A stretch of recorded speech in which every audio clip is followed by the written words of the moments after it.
Comrades, welcome to our special session on Scotland.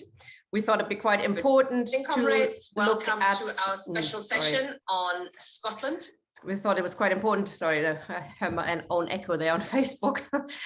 We thought it's quite important to look at the question, seeing as there's talk about another referendum. The last one is was 2014, which was narrowly defeated, relatively narrowly. Now there's talk about bringing another one in. It's not without problems for Nicola Sturgeon, and we're joined by Sandy McBurney to have a closer look at this question and then discuss a few issues around it. So perhaps you could bring us first up to speed what the problems were that they actually ran into in Scotland, why they can't go ahead with the referendum and what the plans there are now.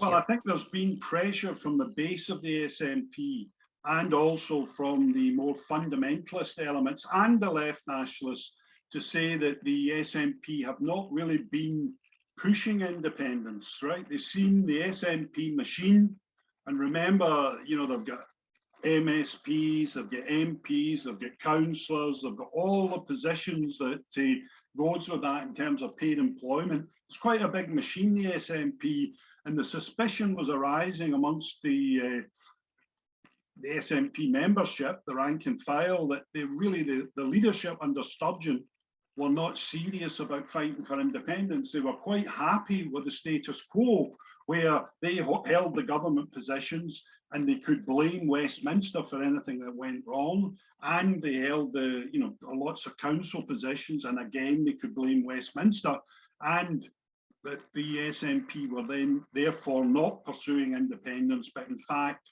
had become a bit of a racket, where although they talk of independence, the reality was they were quite comfortable in the positions that they held within Scottish society, because the SNP's government for 15 years, it is really the political establishment in Scotland.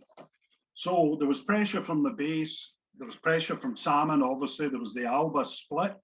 There's been demonstrations all under one banner, which were quite large at points, with up to 80,000 in some demonstrations, heavily working class, although that has declined quite a bit in the last year or two.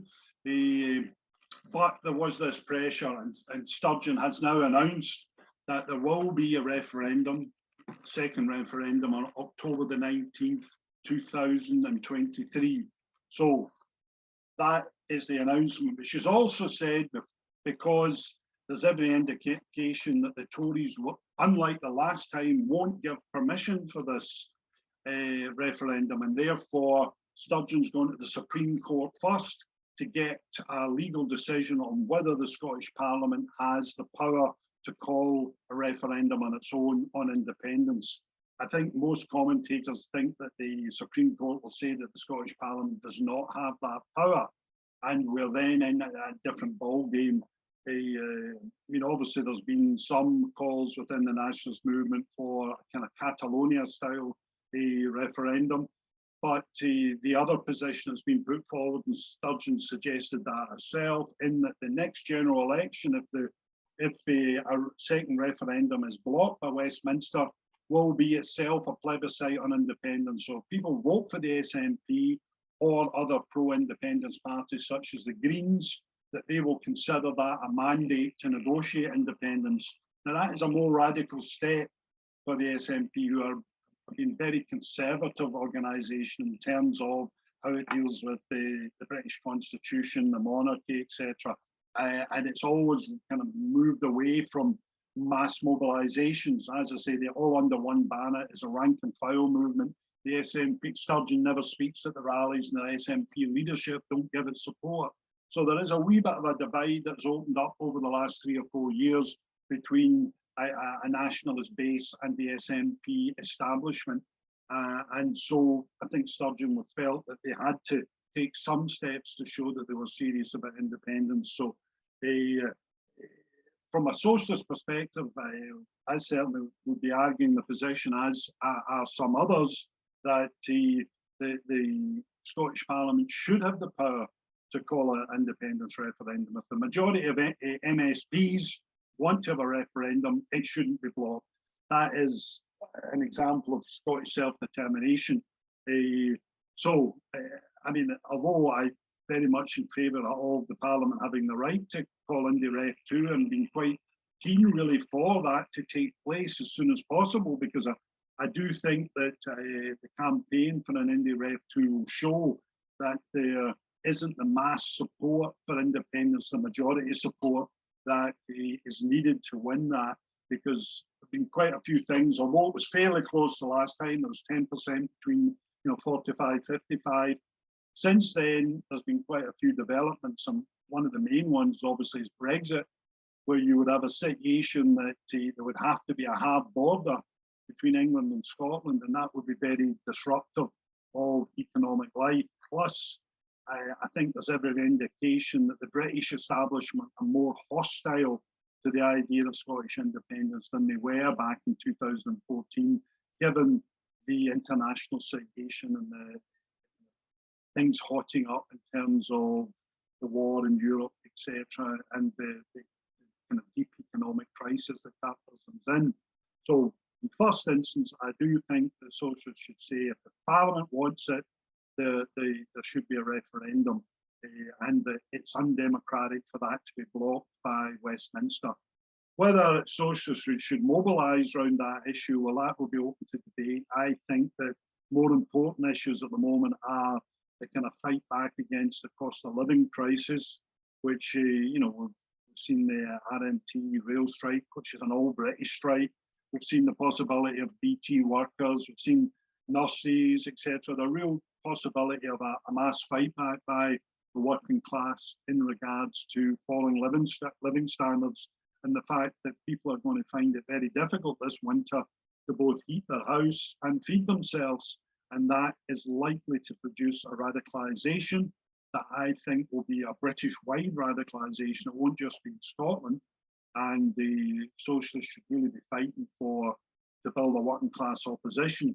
Obviously, it's a real shame that we no longer have Corbyn in Corbyn Labour Party leadership, because at that point, when Corbyn took over, the left nationalists and the nationalists had the wind taken out of the sails, because again, the project of a workers' government in Britain seemed a bit more, or a government that at least would make major advances in terms of working class rights, seemed a possibility. But as we know, that was sabotaged and defeated by the right, and also Corbyn himself proved inadequate, and his politics were inadequate in combating the right and democratising the Labour Party and turning it into a real socialist party. But we are where we are, and we're now in a situation where the SNP feels that it has to take this on.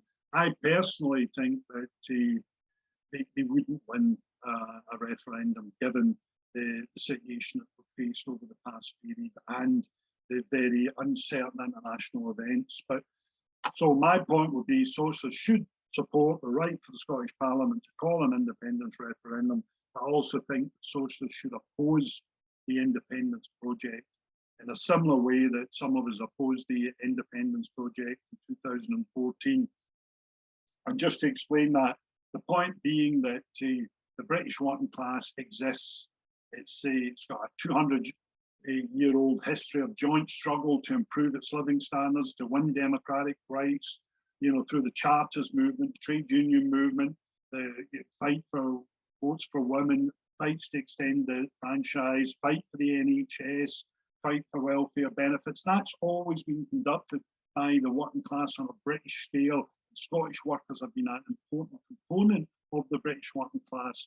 And as we know, unity is strength.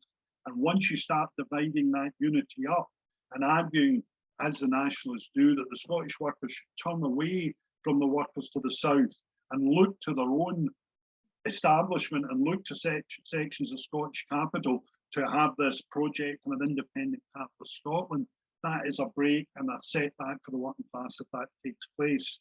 So I think inherently the SNP independence project is anti-working class and is divisive of the working class. And what we need are demands and a movement that brings the working class closer together, increases the weight of the working class in society, increases the solidarity of the working class, increases the socialist consciousness of the working class. A movement like that, a unified movement, and not a movement that says Scots should opt out of the British class struggle. And I think that's, it got a hearing, that argument before, and if anything, I think that that argument has, particularly with the, the coming struggles that we're seeing with the RNT, the need for a British-wide fight back, I think, should be apparent for socialists. So that's, and if you look at the actual details of the SNP proposal for independence, there's no doubt they're not talking about socialist Scotland and anything like that. That's not mentioned. They're not talking even of any sort of anti-imperialist movement. It's simply that an independent Scotland would be better off, that the people in Scotland would be better off separate from people in the rest of Britain. And I see no real evidence for that. Maybe in the 60s and 70s when oil was the big thing, maybe that was a possibility then, but certainly not now. I don't see any prospects that an independent Catholic Scotland, given the economic situation, would actually be able to provide a decent living standards for working class people. I think we have to rely on working class strength for that, rather than on the capitalist establishment to grant it. And the SNP itself has said in the past that if we got independence, we might have to have 5 hard years of austerity to put, the country on a sound footing. And there's all the discussions about should it be a new independent currency, or are we going to use the pound? At the moment, it's mainly we're going to have to use the pound. Therefore, obviously, the Bank of England has quite a bit of control.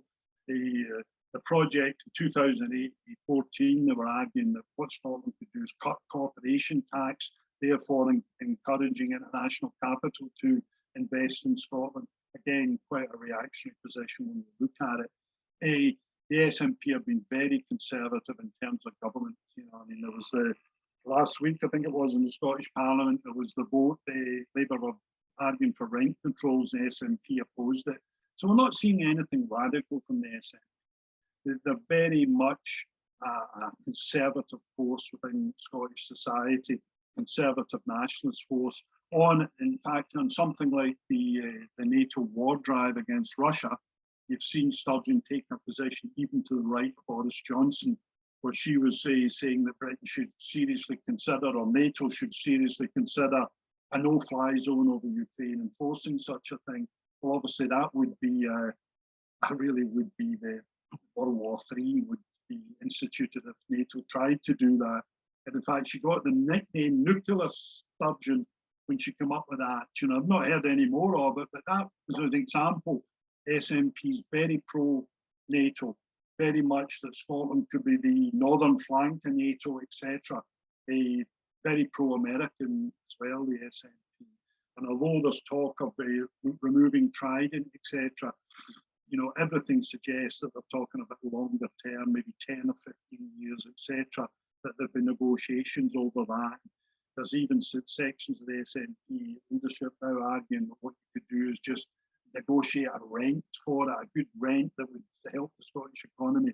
They're moving away from the position that used to be held, and that was up to, I think it changed about 2002 when they were actually opposed to NATO. The SNP is very pro-NATO, sees the SNP's role in that. Obviously, they're pro-EU, and their position is if we had an independent Scotland, we would try and rejoin the EU. Whether the EU would be willing to allow that, I'm not sure, but it does, as I say, mean that it's not such an amicable divorce as you could have said in 2014, when since both England, Wales and Scotland were in the EU, you would have a free movement of people and free movement of goods. You would have a hard border because Scotland would be, if it could get into the EU, and therefore you would have a Northern Ireland type situation or worse. So it's a more difficult situation, economic argument for an independent capital Scotland. In terms of the argument that you get from some left nationalists who have been much in decline, that what we're fighting for is an independent socialist Scotland, I think really that is not serious. It's just a joke, really, or it's just a slogan. How could you possibly have a socialist revolution in Scotland that is not simultaneously a socialist revolution in the rest of this island? It's just, what are they going to do in England? Just watch things, the ruling class. What's the ruling class in Scotland going to do? I mean, there would be civil war on the island of Britain. It's just a ludicrous idea that you can have socialist revolution or a socialist transformation in Scotland that is not simultaneously a socialist transformation in the rest of Britain. And obviously our allies are the British ruling class in terms of working class people. That is the things that one has fancies in the past, and I would suggest it's what will win us advances in the future. And the idea that the Scottish capitalist class are friends of workers in Scotland, well, it's just not a socialist position, and it's not, doesn't comply with reality. The SNP have been very anti-democratic in a lot of their moves. There's also been, as you might be aware, there was the Salmon trial, and then there was the jailing of the independent supporter who was covering the trial for, you know, giving information that he wasn't meant to give. Very anti-democratic, and even the people that organised the demonstrations all under one banner, which, as I say, tended to be the rank and file, more working class sort of nationalists.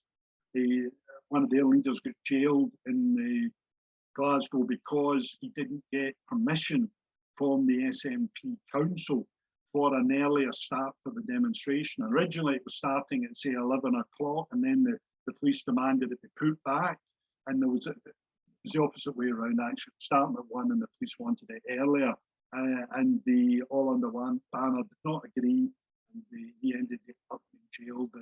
Mani Singh, I think his name was for 6 months. Very anti-democratic, and I think there's no doubt the SNP, they're not any lovers of working class self-activity. They would clamp down on anything such as that. So my point is that the British working class exists, and the duty of socialists is to try and unite the working class to fight for pro-working class reforms, and eventually to get into a position where we can win a socialist society. And that can't be done if we divide on nationality grounds or we divide on nationalist grounds. Let me see if any other points. Well, sometimes leftists raise the question that it would be a blow to British imperialism, Scottish independence, right? But personally, I mean, if you look at the SNP position, it's solidly pro-imperialist, pro-American imperialism, pro-NATO. There's no suggestion that they would be lining up with any kind of radical alternatives to imperialism. They are solidly going to be part of the imperialist system. I don't think there's any reason for us to support such a movement. I don't think that it's got any dynamic towards the left. I mean, some people also raise the question of a federal republic. Okay, maybe you shouldn't argue for independence, but you should argue for a federal republic in Britain, right? Obviously, I agree on the question of republic, but why federal? Because as soon as you get into federal, you're in a position that you're having to have an English parliament, you're having to have a Scottish parliament, a Welsh parliament, and then they federate. It seems to me absolutely abstract. It doesn't actually to relate to the class struggle. It doesn't take the working class struggle forward. If anything, they argue the position that you should be having separate parliaments in each nation just plays into the hands of the nationalists, who will say, yes, well, we need a Scottish Parliament with full powers, and then we can decide, but we might not want to federate just with the other nations in Britain. We want to federate Europe, whatever. It's not got a socialist dynamic to it. If anything, it just reinforces nationalism, in my opinion, the demand for a federal republic. I much prefer just for a workers' republic, where obviously we get rid of the monarchy, the House of Lords, we maybe argue for annual parliaments. Obviously, we're going to have local government, there's no problem, but we don't want to, if we're going to move forward, the last thing we need is national divisions within the working class. And actually, it's a big advantage that in Britain, there is no discrimination, for instance, against Scots people. You can't argue that Scots are discriminated against, or, you know, if they suffer any national oppression. There just isn't any sign of that. You know? So I really think it would be a mistake to break up unity that we have amongst people of English, Welsh, and the Scots. I go along the line. I mean, it'd be different if there was oppressions in Scotland, but there's not oppression. It's nothing like Ireland, where there was specific oppression against Irish Catholics in terms of jobs, housing, etc., gerrymandering of voting, etc. There's none of that in Scotland. Scottish ruling class plays an important go within the British ruling class. There's no discrimination against Scots people on national grounds when they go to London or they go. And that's a positive from a working class point of view. We obviously very much opposed to any national oppression, but there is no national oppression in Scotland. Sometimes it's raised, well, surely this denial of the right of the Scottish Parliament to call a referendum on its own, if it wishes, is an example of national oppression.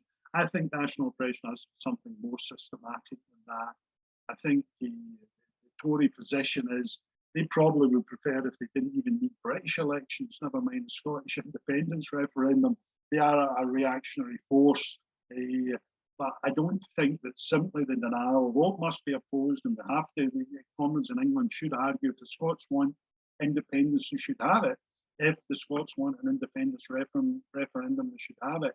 And any moves by the British state to suppress that, well, we would all oppose that.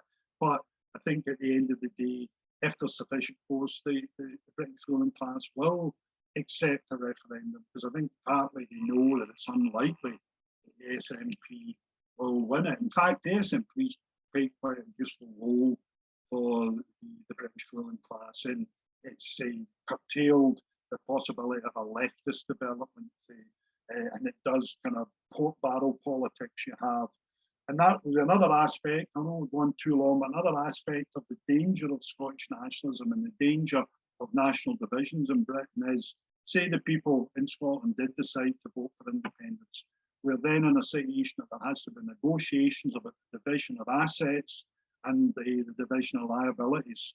And you can imagine in a position where capitalism is under great pressure and is declining, that you would have chauvinists on both sides of the border that would be arguing, we want this, we're not taking a share of the debt, we want these assets, etc.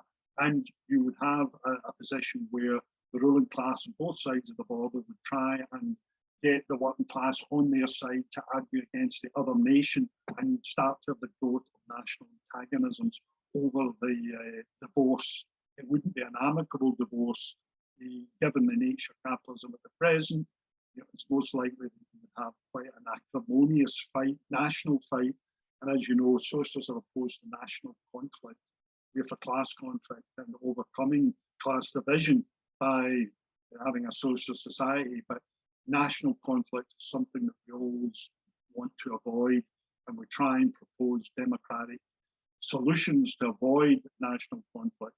And I think that going down the road of the Scottish independence would increase national antagonism. So these are the basic points I want to make, and I think that I don't know how long I've spoken for, but I think that's enough at the moment. Okay. Thank you, Sandy. We discussed beforehand, I'm going to speak to you briefly and ask you some questions, and then we can, if anybody from the audience wants to come in, please click raise hand and you can come in for questions and contributions. So what do the latest polls actually say? There must have been polls on this. Yes, the latest ones are like 50-50 or 48-52. I mean, it's quite close, right? But obviously, once you had a referendum, I think the economic situation would probably cause people, I mean, there's the discussions about what would happen with pensions, etc. What about if it was a new currency, etc. I think that, in my view, that it would probably result in more people being a bit conservative about going for independence. It's a bit of a jump in the dark. So that'd be my view, but the opinion polls are roughly 50-50. And they have been that way for a while.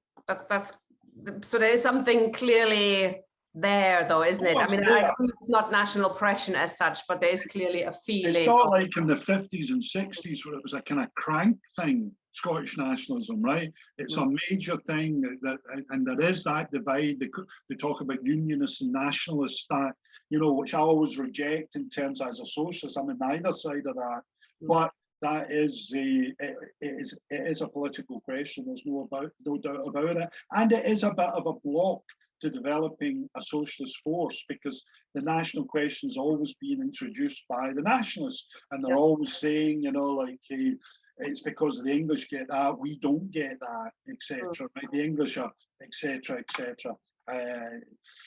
I think one thing that would certainly cure us, the Scottish population and nationalism, would be independence itself. But I really, that's like, well, you know, people thought that about Brexit, you know, two years in, and, you know, people will regret it. They're not, you know, polls still say people are still in favour of it. There's still a majority. Not in Scotland, of course. Scotland were opposed to it in the first place. In Scotland, there is still a lot of opposition. But given what's happened in Europe and the war, etc., I think people's attitude towards the European Union as the institution that's guaranteed us peace since 45 now is kind of shot to pieces. And I think the European Union itself is becoming more of a reactionary institution. Although I did vote Remain, supported Remain, I think I don't think it has the allure that it had. So you said that Brexit, because of it, it would introduce a hard border in Scotland, would reduce the appeal of Scottish independence.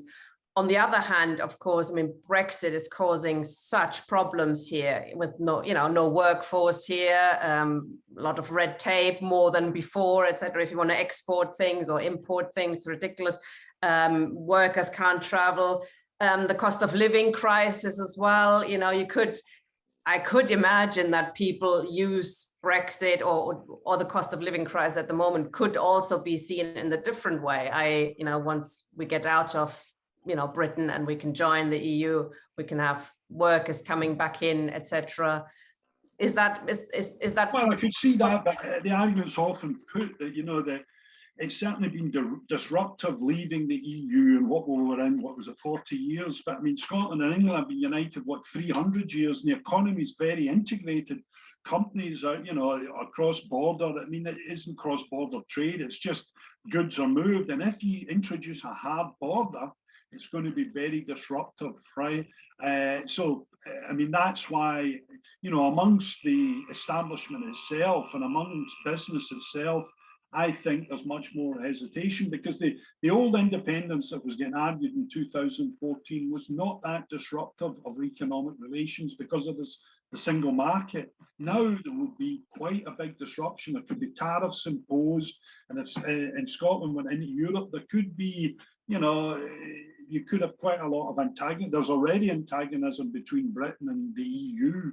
And if Scotland did gain independence, you could be in the situation that would become even worse. And unless we had some international sponsor that was going to provide the funds for an independent Scotland, i.e. Germany possibly, it depends, or I'll go and ask. Or we took a radical direction towards the Chinese. I think that an independent Scotland could be in real economic trouble. And I think that's why people, even the left nationalists like George Terravan, have said that for the first 5 years it would be quite a severe austerity. But we're already in quite a severe austerity. I really don't want to see it get much worse. At least at the moment, it's affecting all the working class in Britain. And it gives us the potential to have a real fight back against that. And the ruling class know that. They know the British working class still has strength, and they're wary of taking them on head on. But once you divide the British working class and you've got the nationalism on both sides of the border, and there's already acrimony because of the divorce negotiations, it becomes easier to implement austerity on a working class that has already suffered the division, and to some degree the defeat. I mean, I think you make a very good case in terms of breaking up the historically constituted working class, which I think is a huge issue. Having said that, there is clearly, with about 50% thinking, despite Brexit and despite hard border, that isn't, looks attractive to them. There is clearly something going on, and perhaps. I mean, I find it difficult, like just with Brexit, the vote on Brexit, you're supposed to choose between the big imperialist against the little imperialist, one against the other, when in fact, perhaps there is another solution. That's what we're, or another alternative. And, you mentioned the Federal Republic, which I think coming from Germany, there was a point of, setting up a Federal Republic in Germany when different nations were coming together. And it was a way to do away with antagonisms and bring people together on a, even field. Now, you know, you don't need a federal republic in Germany anymore, but perhaps one in Britain. You know, I could see how that could help to overcome nationalist division, in the sense that, you know, it doesn't break up the working class, the federal republic, but it actually stops them from dividing. You know, it shows we're taking your concerns seriously. I hear you about the English Parliament. That does always sounds pretty horrible. You know, the English don't need a parliament. They're running the parliament at the moment. It would be kind of a side effect. It would have to come to that, as well as an effective Welsh parliament. But as a way to actually not increase nationalism, but take the sting out of nationalism, I think that's what proponents of the federal republic believe. You know, it keeps the working class together, and, you know, shows the working class in Scotland that it takes their concerns seriously. But for you, that would be a dead end, you're saying? Well, I do, just from experience of discussions with nationalists, with left nationalists. I mean, what you basically are saying to them is, yes, you need an independent Scottish Parliament that has full powers, and then it can decide to federate with the rest of Britain, right? And remember, I mean, England's what, 60 million, Scotland's 5 million.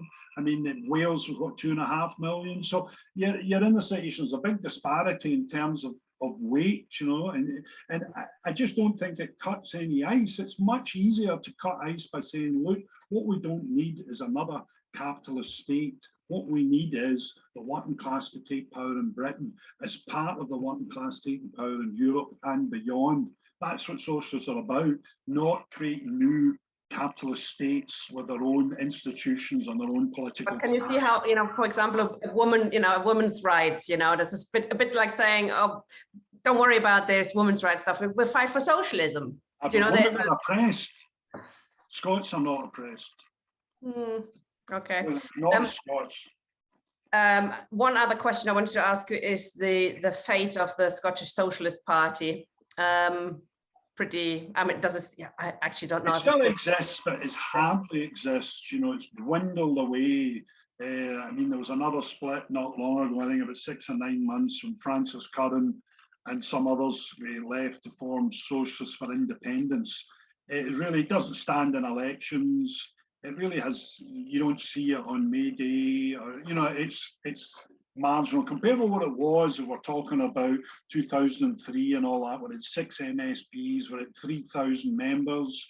But I was a member, and it was a vibrant organisation. We had a workers' unity tendency that said we need a British-wide socialist party, and they argued against it. And that's another kind of obvious thing of when you deal with left nationalists or people that say that the socialists support Scottish independence, when they start objecting to a British-wide socialist party bringing the working class together in the highest form of unity you can have, which is in a socialist party, they object to it. And in the SSP, they objected to it and said, no, we don't want to be part of a joint organisation with socialists and the rest of this island. We want our own party. You can tell right away, nationalism, that's not going anywhere positive. But they've dwindled away. And the people around Rick, a radical independence campaign that were quite prominent in 2014 and, you know, held big conferences of 1,000 people, etc. They have also dwindled quite, and they have become, in the positive side, they've become more critical of the SNP. And they do point to the fact that everything indicates that if we get an SNP-led independent Scotland, it would be very right-wing, very anti-working class, etc. But there've been various attempts, and we could discuss the Alba and Salmon's attempts, or, you know, the various attempts to try and get a left-wing replacement for the SSP, because it ended so badly with that split with Sheridan, etc. So disgraceful, them taking sides with the state against individuals and taking money off, you know, £200,000 to publish stories in the news. It was a disgrace for the socialist movement when that happened. So there's been attempts to try and get together kind of left, and to some degree, the all under one banner. You know, one point thought that might be, but it's a bit non-political in that sense, of all under one banner, and it has dwindled a big way. Partly because SWP is now taking leading positions in all under one banner, and usually when they take leading positions, that's a kiss of death. That's what's happened to all under one banner. That's interesting. So I vote of thanks to the SWP. Oh, I didn't know that. So is the whole left involved in that? Is the And they're all under one banner, or the nationalist left are all involved in it, you know. I mean, they organise demonstrations throughout, you know, Glasgow, Edinburgh, and the smaller towns, etc. And it's just that as the things are all under one banner, and there's no doubt what the banner is. It's not the red flag. The banner is the Scottish flag, the saltire, and that's what they fly. And it's obvious what they are, the nationalists, you know. But it is certainly, there are elements within it that are a bit more radical, but I think they're in a dead end. Because as I've said, I don't see how you can have socialist advance in Scotland unless you have socialist advance in the whole of this island. Okay, thank you, Sandy. We've got a few comrades who want to ask questions. Linda first.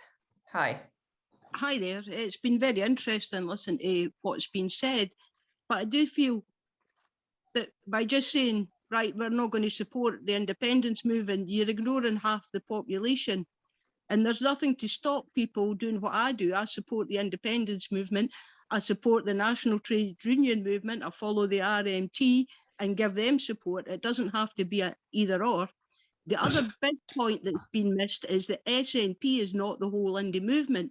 The vast majority of the movement are people that aren't political in the sense of they're joined up to something. The vast majority of the movement's just ordinary working class people doing a lot of good work. Like, for example, the indie cafes, they bring along food and feed anybody that wants fed for a donation, and the donations go to things like local food banks and things like that. There's a lot of stuff like that going on. There's a lot of independent media starting up that's Scottish based, and it isn't all about politics. Some of it's about culture and different other things. I think that most of the people in the movement, they see it as a progressive thing.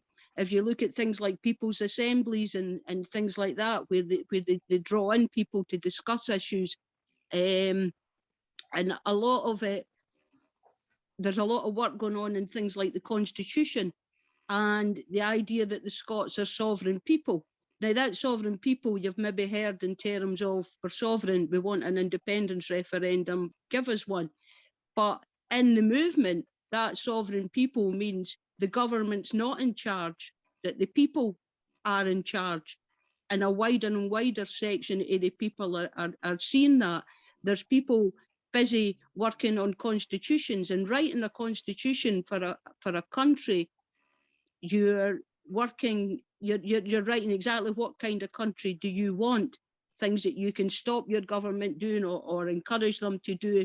And I feel that if people aren't involved in all these things, if the lefts just go, right, we're having nothing to do with it, then there isn't so many left voices. Oh, you've muted yourself, comrade. So people should be there to politicise them. They're agitated, now they need educated. So that was really, I just feel that you should maybe have another look at the wider movement, go along to some of the events and just talk to punters and see what you think. So thank you for letting me speak. Thanks, Linda. Do you want to reply, Sandy? Well, I mean, I certainly agree that there's a lot of people around the independence movement that are wanting to fight for a better society, and you have to associate with them. And if they're fighting in a campaign that's in the interest of the working class, say restricting, you know, rent increases or fighting for tenants' rights or, you know, that type of thing, you would obviously work with them to fight for that. So I have no disagreement with that. I would hate, you know, I mean, the moment I'm involved in the NATO against NATO Action Committee in Glasgow, and there's supporters of independence involved in that, and I've got no problem with working with those comrades, you know, the left nationalists or just the working class nationalists. But you still come down to the basic problem in that I think that our allies are the working class and the rest of this island, not the political class, the political establishment, or the capitalist class in Scotland. And that is the basic orientation of the SNP. They are for uniting all Scots, right? I'm for uniting all working class, all workers to fight against the capitalist system. And I think, you know, although the SNP is not the independence movement, the independence movement's broader than that, the SNP is highly dominant on it. And really that is the that is the vehicle for independence that nearly all nationalists see. They think we have to rally around and vote for the SNP. That's the way we can get independence. I think that what we need to do is build up working class organisations around the strikes, etc., not only here but throughout Britain if we're going to get anywhere. And that's my basic difference. But I do agree that I would certainly be willing to work with nationalists in any campaign that's in the interests of the working class people. Oh, thanks, Linda. Steve Freeman, I know what he's going to say. You know what I'm going to say, and I agree with what Linda said as well. By the way, just to let you know where I'm coming at it from. But I want to bring a different angle. I mean, to me, this is about England and the English working class. England and the English working class have to wake up politically and decide to sort the problem out. And if they do that, they'll have a lot of allies in Scotland, and a lot of allies in Scotland will look to them. That's what we're talking about, unity between the progressive part of the Scottish working class and the progressive part of the English working class, if we could know what that was. So, you know, for me, it's kill the union before the union kills us. Because the union, if you really look at what the union was, it's one of the fundamental pillars of our constitution, formed between 1688 and 1707. It's as fundamental as the monarchy. It's as fundamental as the House of Lords, right? The Tories are unionists. The Tories are monarchists. The Tories believe in the Church of England. This is all fundamental to the whole conservative political philosophy. But the union is dead or dying, by the way. It's actually on the way out. It's finished. And what's killed it, by the way, obviously the referendum 2014 was just a little sign of how things were going. What's really killed it is Brexit. When you see what happened when Northern Ireland and Scotland vote to leave the European Union, that is a split right through the heart of the state, right the way through the Union of 1707. And I was looking for Sandy's political programme on this, because the working class of England and Scotland need an independent policy towards the union, and not looking at what the SNP are doing, what the Tories are doing. We don't look at what these bourgeois parties are doing, go, well, they're doing that, we'll try to do something different. We're not riffing off them. We want an independent policy. We need to decide what we want to do as a working class movement. Okay, if you just look back for a second at the active union, because it was a foul and reactionary thing right from the start and has remained so ever since. It's always denied Scotland. I noticed that in 1660, the number of sugar refineries in Glasgow, and they were being strangled by the English laws. And in 1707, when they made the active union, it opened the way for Scottish capital to join the British Empire. So the big thing that really happened as a result of the union in 1707 was when Jamaica was taken into control, was that the union launched 1,000 ships. And those 1,000 ships, by the way, were slave ships. It was a launch of the slave trade. If you want to think of all the people who were killed and murdered and slaughtered and tortured, and in what, 10 million people, 13 million people transported from Africa. That's how vile the active union is. And if I was a socialist, I wouldn't want anything whatsoever to do with the active union. Now, Sandy says he'd like to reform it. He wants to reform the constitution. That's the only thing he came up with. He wants to reform it to allow the Scottish Parliament to leave. So he doesn't really want to get rid of the rest of it. He just wants to reform the Scottish Parliament to do that. So, let's come back to the hard border, because you did mention the hard border. Of course, if there's no doubt about it, if there's absolutely no reason why if Scotland became independent, it has to be a hard border. No, it's the English that would impose the hard border on Scotland. They say, right, if you leave the union, we're going to strangle you in every possible way. We'll strangle you financially. We'll bar all your goods. We'll slay you. We don't go along with that Tory idea. It'd be worse than what they're doing to Russia in terms of sanctions. We don't support any sanctions, and it's absolutely not necessary that it should be. If Scotland wants to become independent, that we should support sanctions against Scotland and imposing borders and saying you can't come to England. That's completely reactionary policy. Yes, I will wind up. I will wind up now. The union, I'll finish on this point. The union is a rotten, it's as bad and rotten as the monarchy. It goes with it. and the English people and the English working class have to end the union. I go back to what Marx said about Ireland. Marx understood, I finished on this point, that it wasn't an Irish question, it was an English-Irish question, because the two things were so interconnected. So Marx supported Irish independence because he wanted England to be free. And that's what we're talking about. Scotland becoming free, England becoming free. And if we do that in as rapidly as we possibly can, there's a good chance that the Scottish and English people will be able to unite together in some future close comradely fraternal relationship. But if it goes on poisoning our politics, which what this slow degeneration is doing, then we're all in serious, serious trouble. So kill the union before the union kills us. Thank you, Steve. Do you want to reply? Well, I mean, I certainly don't support the British state. This is, you know, if you want to call it the union, I don't support the British state, because the British state represses not only the British working class, but has repressed the working class throughout the world and is reactionary. And I don't want to just split the British state. I want to overthrow the British state through socialism, through the mass of the working class taking power. And that's what the socialist movement is really about. Just one point about the hard border. I mean, if Scotland joins the EU, as what's every intention, it would be the EU that would be imposing a hard border as well in terms of products coming from England into Scotland, because just like with Northern Ireland, you have the problem of the different health and safety rules, the different rules that there is in Europe and in Britain. So that the hard border wouldn't just be a question of the English state imposing restrictions. It would be the European state imposing restrictions on goods coming from England. And again, that would be quite disruptive economically, and there's nothing positive about it. Again, you look at the SNP and the support it gives for imperialism, the support it gives for the NATO attack on Russia and China, absolutely on the forefront of the SNP. We as socialists oppose that. I certainly don't want it thought that somehow I'm a supporter of the British state. I just want to reform the British state. I'm saying that the Scottish people have the right to self-determination. Westminster should not have a veto over the right of a referendum. That is a clear position that socialists should stand for. But I am not for dividing the capitalist state. I'm for overthrowing it. Thank you, Sandy. Matthew, please.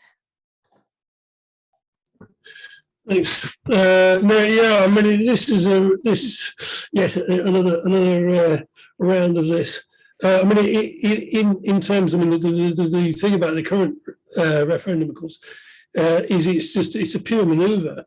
If you look at what's happening, it's a pure manoeuvre. You know, in terms of attempting to keep the base happy, and in terms of distracting from what else is happening. I mean, was it a few weeks before the SNP announced they were going to run a referendum? They announced their plan for the next 5 years, which involves a steady series of cuts to all of government in Scotland, particularly local government. Actually, the destruction of much of local government, the removal of functions like social work, the destruction of something in the order of 30,000 jobs in public service in Scotland, and then on the back of that we get an announcement of a referendum. And is you know, obviously this is the austerity before the really hard stuff that's been put forward by the SNP's own growth commission. I think the other thing about it, of course, is what this is also, of course, is about the degeneration of the left. When you look at it, I mean, you look at what actually happened in Scotland in particular. I mean, obviously discrediting the Labour Party, which wasn't before time. I mean, the point of the effect of the 2014 referendum, of course, was to say that to people, look, you know, the Labour Party and the Tories are essentially, you know, operating hand in glove, and we can't see a difference because that's what they did in 2014. It was really, I mean, from their point of view, very stupid. But there you are, you know, and that was the immediate cause of the downfall of the Labour Party. But what you've seen in terms of the left, of course, was in the 90s, was this steady collapse into nationalism. And in fact, what it is based on, of course, I mean, the thing about Marx, you go back to Marx, is Marx states it is the job of the working class to liberate humanity from the oppression of class society, in our terms, capitalism, and to finally finish, this sort of prehistory of humanity by liberating, humanity. And the problem is, of course, what we've seen in Scotland in particular has been that the left has collapsed away from any claim on that position and actually run away from it, and has decided, in fact, that, of course, the creation of a capitalist state, another one, is the limits of its ambition. Which is what actually this means. I mean, whatever the verbiage about independent socialist Scotland is, what it actually means is the creation of another capitalist state. And we've seen it go through the whole series of groups. We're starting off, obviously, with the fragments of the militant, who steadily collapsed into that position one after the other, culminating actually in Socialist Appeal, who collapsed into that position after the referendum in 2014. Before that, held a reasonable position, but of course didn't bother to have a debate internally, just told people they'd changed their position, and therefore large numbers of their members left and the supporters left because obviously they hadn't been consulted on this question. So, and the same for the SWP, who basically you could see through the process of the SSP, the SWP actually reversed its position, and people who'd actually written books against nationalism were then forced to reverse their position and say the exact opposite, despite having a previously published position, which must have been hard for them. But so it's that, and the thing is that it's also, if you look at it, I mean, untenable. I mean, if you looked at the prospectus that the SNP put forward for the 2014 referendum, when actually economics was in a much better state, they said, well, essentially the price of oil will be $120 a barrel forever, and oil will never run out. Which, of course, as we know, we can't, basically the position is now we can't dig up any more oil. We have to stop within a certain given number of years, not that many, you have to actually stop extracting the stuff. Plus the fact that, of course, Scotland being an imperialist country, I mean, unlike Ireland, Scotland is an imperialist country, did have large banks. But of course, given the fact that large banks are now entirely dependent on the state, and effectively banks are nationalised and don't exist without state support, all of the banks transferred their headquarters to London as soon as the question of Scottish independence became an issue, because they weren't going to get caught out having a large bank in a small country. It's not possible. The Icelanders found that out. You can't have a large bank in a small country because it doesn't add up. Things collapse. Plus, of course, the other thing, of course, is the fact that the EU, as we know, its treatment of small countries with no visible means of support is savage. If you look what's been done to Ireland or Greece or Spain or any of these places, or even Italy, in fact, much bigger. The savage neoliberalism of the EU. Will be absolutely horrendous in Scottish terms. There's no question of it. If Scotland wants to join the EU, it will have to implement some really vicious measures. So, I mean, in those terms, it's untenable. And as I say, in political terms, it's a political collapse. Thanks. Thanks, Matthew. Marie, please. Oh, sorry, Matthew. Sandy, did you want to respond? Well, I mean, just to say, I'm not a unionist. That's been said about it in one of the comments. I'm a socialist, right? I'm for the unity of the working class. I'm not for the unity of the British state. Right? I'm unity for the working class to take on the British capitalist class and implement socialism. And I fully understand the attractions that the nationalist project can have for working class people who are in a real hard time. And there's this possibility of a fairer society. And unfortunately, the socialist project at the moment does not have a real weight amongst people. It's a very small, isolated group at the moment, socialists. And socialists, we have to build ourselves and start to organise round working class struggles, against the war, etc., and against capitalism, because we're really ending a kind of end game in the next 20 years, both ecologically and with the big crisis and the danger of World War III. And nationalism is not the way forward. Thank you. Marie, please. Hello. Yeah, this is not a simple matter. Eh? From what you have said, Sandy, I understand that you said two things which I remember. That Parliament in each part, can you hear me properly? Yes, yes. Parliament in each part of the UK. I thought you said that was a bit, I don't know how you qualified it, but you found it perhaps formalistic or something like that. And myself, I don't think it might not necessarily happen that way. Most likely that a revolutionary process will start in England only because it's the biggest working class. But you know, it's just only a proposal. And then the other thing you said was the working class. You see the working class as a great unifier of all the parts, if I understood you well. So I would like to go back to that then. What is it? It seems to me, what is it that is keeping things moving towards, let's say, socialism being human relations based on equality?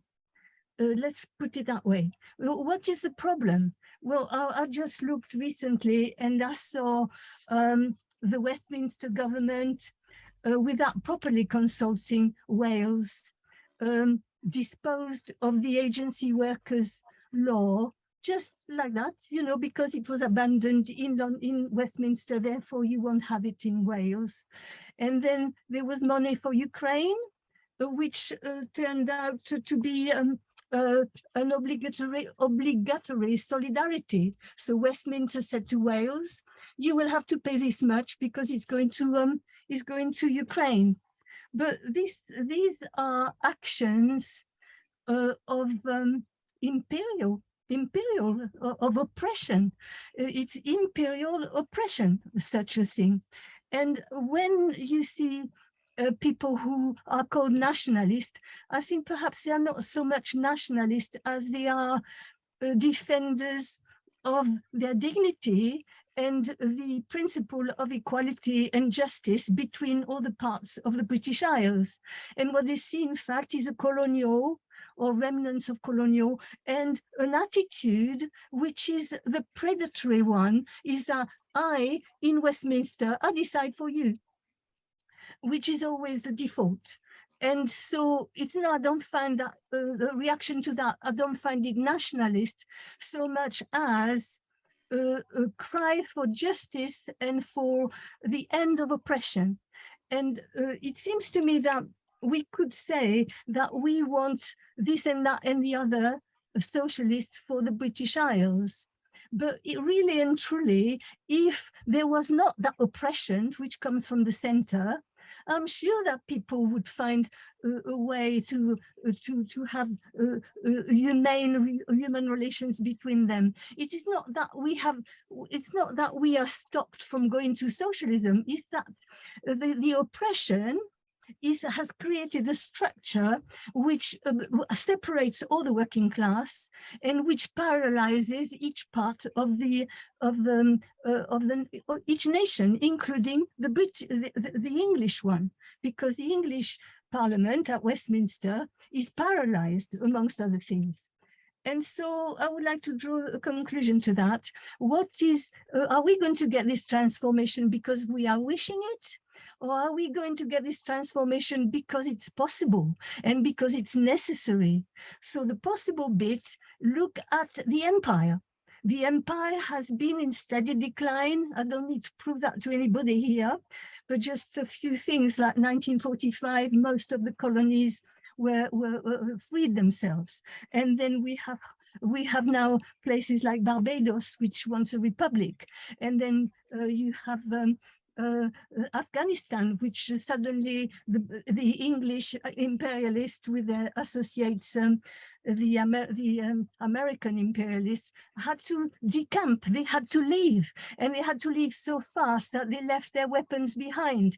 This is a debacle, and this debacle comes from the steady and accelerating decline and a failure of imperialism. And this is the condition which make it possible for us to hope that now we are going to be able to push back against oppression. For example, the oppression of telling the Welsh that they should pay a sum to Ukraine. This is not the role of the English people to say that to Wales, but it can be done because there is a structure at the moment in Westminster which has prerogatives in Scotland, in Wales, and in Ireland, and through this structure, it doesn't need weapons. Through this structure, it can impose that you in Wales, you will pay so much to Ukraine. And so what I want to say to this then is that it's not because we wish socialism, but because it's possible that something is going to start moving because the system itself is failing. And so I think we should have link this discussion much more with the nature of the crisis of capitalism and the debacle of imperialism, which makes it that this structure of power in Westminster is not in trouble because Johnson is a criminal, although this is also the case, but it is in trouble because the system is in trouble. The system is not viable. The capitalist system is no longer viable. It would need the whole world as colonies again, and this won't happen. So finally, my last point is this thing is necessary. This transformation is necessary. It's necessary because the structure which is imperial, which is ruled from Westminster, is geared to go and fetch the resources from the world and just bring them inland, transfer them for re-exporting. And this is the problem because this is no longer viable. Now it needs a transformation where production is for the need of people. Whether I'm here to say it or not, this is going to happen, and this is the dynamic which is pushing and pushing for the end of this oppression. And so I agree with the comrades who said that we need to say that Westminster, we should oppose it. And we should say that they need, don't call it parliament, call it an assembly or whatever you will want. We need something to replace Westminster, which should represent the people of England, leaving then the liberation to the other parts of the UK to free themselves. Whether they will do or not is not for the moment our concern. It's that we will be freed by freeing them. This is the thing. And then finally, I would like to say to the comrades, it is necessary then to look more in detail how we are going to do this. If we pose, therefore, that we need an assembly in England, which is legislative, i.e. something which is going to replace Westminster, where that things needs to assemble people to start with, and then it needs to demand the right to make law, which means a confrontation with Westminster. And all this should be contemplated and discussed within this discussion. Yeah, thank you. Thank you, Marie. Would you like to respond to a few things? Well, I don't think there is any national oppression in the island of Britain. I think there's social oppression in heaps, but there's no national oppression. I don't think Scotland's a colony of the English or any such rubbish, basically. Scotland was part of the British imperialism and greatly benefited from the exploitation of the working class of the world. Scottish ruling class as well versed in that, and they took up positions throughout the empire. So that's my point really, in that we confront social oppression. Some people want to present it as if it's national oppression in Britain, but it isn't. And the reason they want to present that is it's a bit of a con job. It's to get workers in Scotland to support what the Scottish capitalist class and Scottish establishment I've got no time for Westminster. I want Soviets. I want a workers' parliament, and that in the widest possible area. I don't see why you want to restrict it to England. You want workers' parliaments throughout Britain. And I would point out that in periods in British history when the working class was on the offensive, like the Chartists, like 1926 general strike, like 1945, or like the miners' strike 84-85, nationalism, Scottish nationalism, nothing to say. It's irrelevant. What is relevant is fighting for the working class to take power, for the British working class to take power against Westminster and against the capitalist class, the financial capitalist class, to seize the banks and seize their assets and use those assets in the interests of the working class. That is what socialists are about, not trying to get antagonism between nations. Scotland is not exploited by England, right? If anything, if you look at it's English are providing resources to Scotland. There's higher public sector spending in Scotland than there is in England. So I reject the idea that we want to present this as a national struggle. It's a struggle of working class people against the capitalist class. And the capitalist class includes Scottish, English, Welsh capitalists. And we don't want to unite with these people. We want to unite workers in the rest of this island and throughout the planet, basically, to fight the decaying capitalist system. Because it's no doubt this system is reaching an end point. We're really near the danger of World War III. And as far as just a small point about the money being granted to Ukraine, etc., I noticed that the Scottish Parliament is very keen on that. You know, they're very keen on supporting the Ukrainians, which is actually supporting NATO in its attack on Russia and trying to turn Russia into a semi-colony. That's another debate. But that money that was recently granted, Sturgeon was all in favour of it. I think it's 80 million from Scotland to support the war effort in the Ukraine. Thank you, Sandy. Tony. Oh, Tony, you've got that thing going on with your microphone again. You sound like a character. Sorry, Tony. Can you try and go out? Is that any better? Oh, that's it. Yeah, that's good. Yeah. Okay. Right. Thank you. It's been an interesting discussion, although I feel it's gone a bit round and round in circles. Let me start with one of my favourite targets, which is Steve Freeman, who asks in the discussion, should women have the right to abortion? And of course my answer is yes, but I don't advocate that every woman who becomes pregnant should automatically have an abortion. And likewise, because we have the right to divorce, I don't advocate that every person who gets married should then have a divorce. So yes, Scotland has the right to self-determination, but that doesn't therefore mean that it should be exercised in every case. And in the case of Scotland, I think it's absolutely clear that what would be involved is a division of the working class, not a division of the ruling class, incidentally. They would sort their affairs out quite easily through transfers and mergers and acquisitions, etc. It would be the working class which would actually suffer from such an arrangement. And I think it would be crazy in that situation to actually exercise that right to self-determination. Of course, every nation has the right to self-determination, but we should be quite clear that Scotland is not an oppressed nation. And no one has come up with any examples of what oppression it suffers from. You could argue it's disadvantaged, which is a different thing, by virtue of its distance from London, if you like, at the centre of British power, though devolution, I think, has overcome much of that. But it's certainly not an oppressed nation. And I listened in wonder to Steve as he seemed to describe all sorts of ills to the Act of Union, not least the slave trade. I couldn't quite work that out.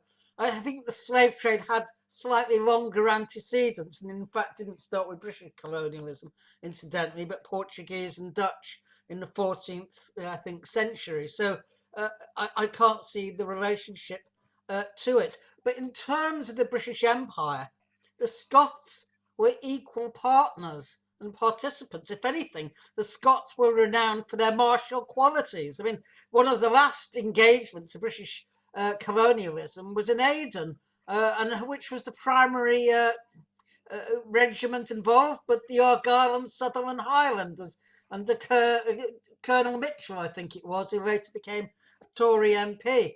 He certainly wasn't representing an oppressed nation. There was certainly nothing oppressed about him. So I think we do need to be clear. Yes, Marx talked about a nation that oppresses another shall not be free, but he specifically directed that to Ireland. He didn't mention Scottish oppression. He didn't say that the English were oppressing the Scots and therefore we have to grant them independence. It's quite clear that there was an equal partnership. I mean, certainly, there were disadvantages.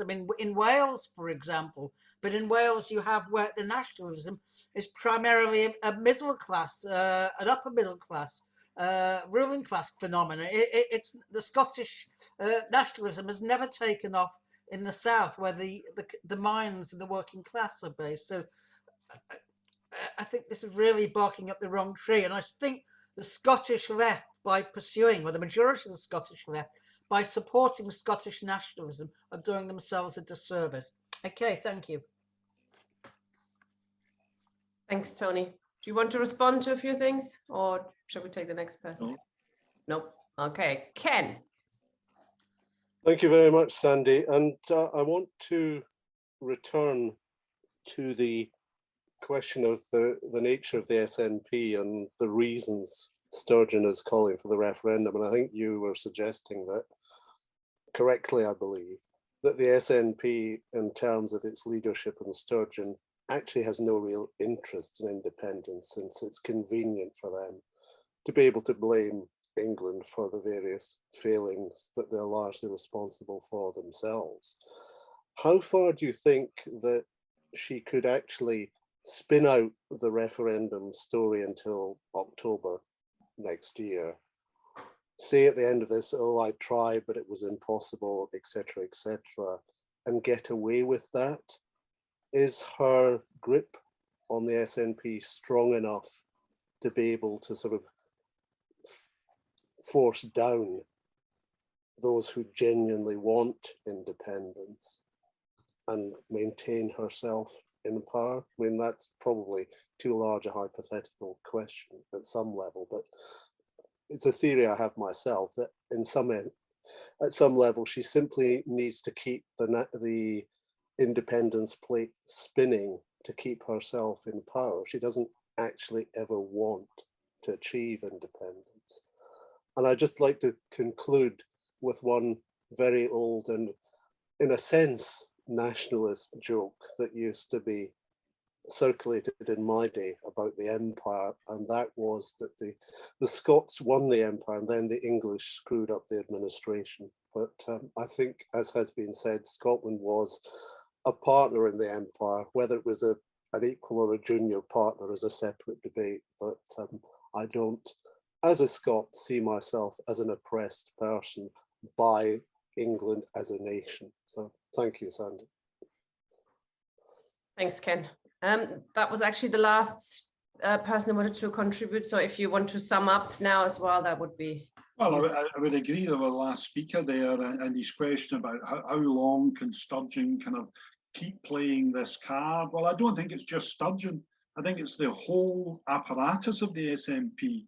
There's thousands of well-paid jobs that are under their control, and they really, I don't think they want any radical upset.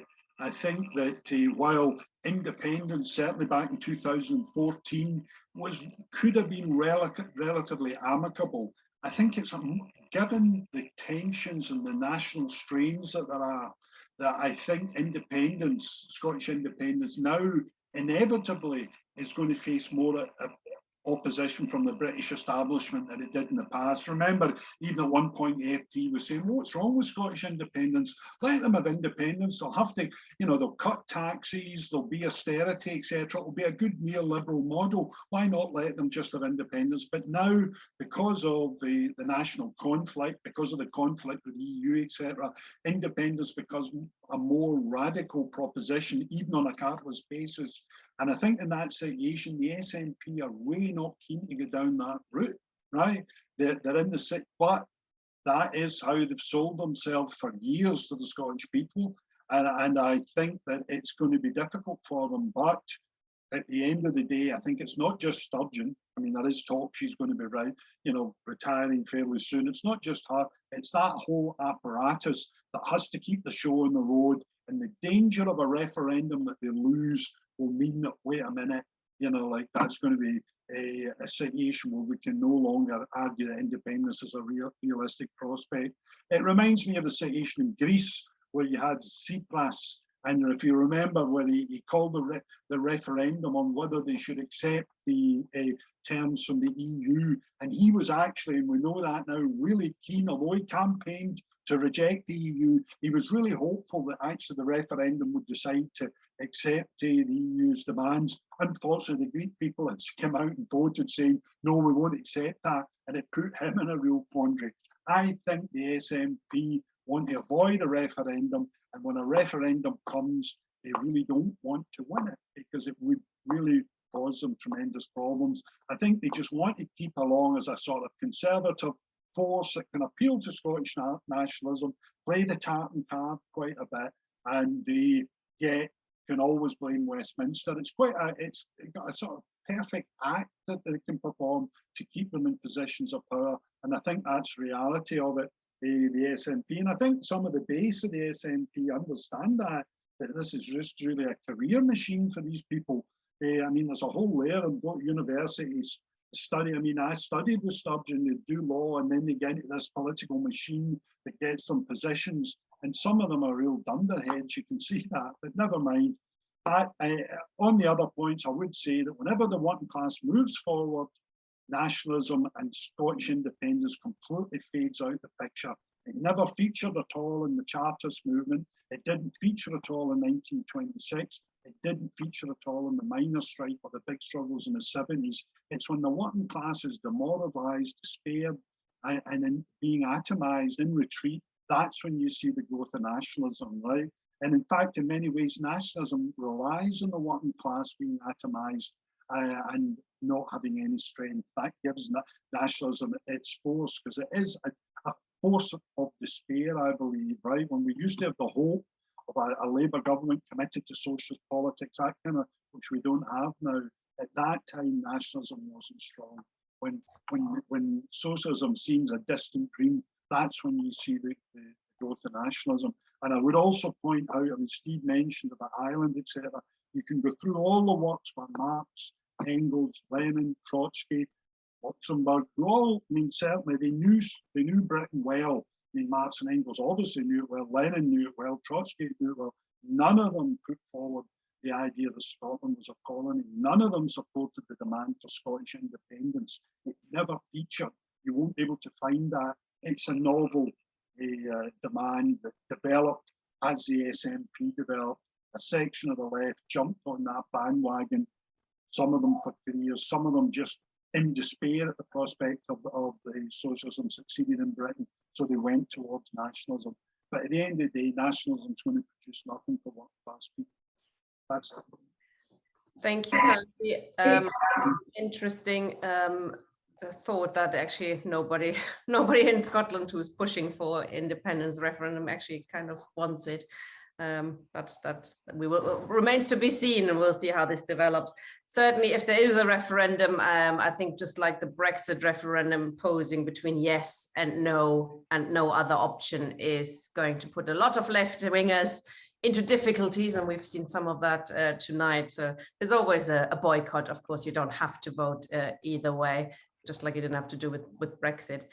Thank you, comrades, for joining us. We're going to leave it there. Thank you for joining us, Sandy. I know you've been poorly and you've powered through. And next week, we're starting a new series. I think Sandy is going to be one of the speakers as well, where we're introducing lives of the left, left-wingers from our history that have not been studied enough, perhaps, that people don't know enough about. If you are an expert on somebody from our history, or have interest in a particular person and would like to present them to us in a session, please get in touch at info@labourleft.org, and we'd like to hear from you. Thank you, comrades, and good night.